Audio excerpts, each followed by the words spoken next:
getting a life.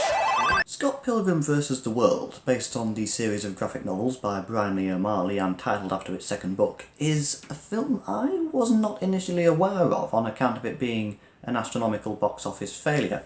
I was eventually introduced to it by someone who pretty much is Scott Pilgrim, but with enough redeeming features for him to be more likeable. It reflects its own audience's personalities in a way I can't compare with any other film, so if you're familiar with it being in my top 20 list probably tells you a lot about me. Whenever someone asks, what's it like inside your head? This is my answer. Which is not to say that I think of myself as being Scott Pilgrim. I don't.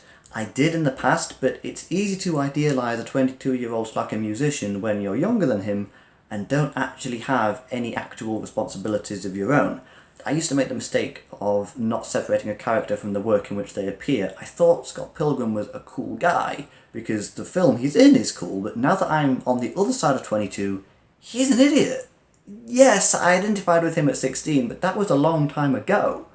He's who I'd have become had I not actually developed over those 6 years.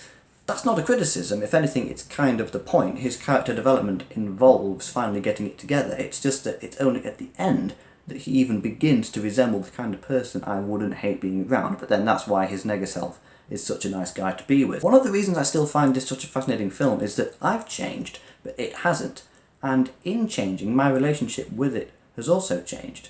It's possible that the entire film may simply be the fantasy of someone's expectations of adulthood rather than the reality of it. That's what it's ended up becoming for me, now that I have the wisdom I lacked when I first saw it. Another thing that's changed since I first saw it is knowing who Mae Whitman is now. When the opening credits reminded me that she's in it, I spent the whole film waiting for her to appear, not really knowing what she looks like. It wasn't until the end credits that I found out she's Roxy Richer. Are you kidding me? Roxy Richer? The voice of Katara is Roxy Richer? It can still be enjoyed just as much without all of that analysis. It's Edgar Wright proving that style and substance are ultimately the same thing. I appreciate both, but that's not a requirement. It's still the best film to be playing on a TV during a house party when no one's going to actually watch the whole thing.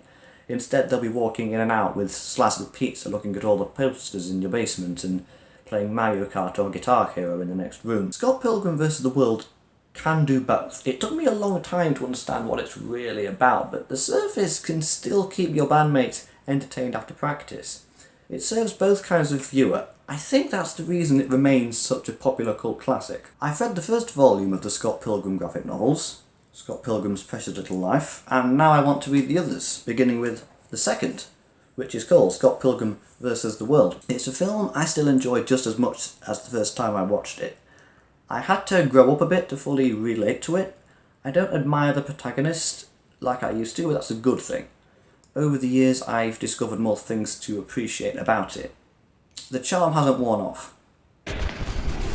Hi, I'm John Landis, and I would like you to subscribe to Alexander Sigworth's YouTube channel, because it's incredibly important for world peace.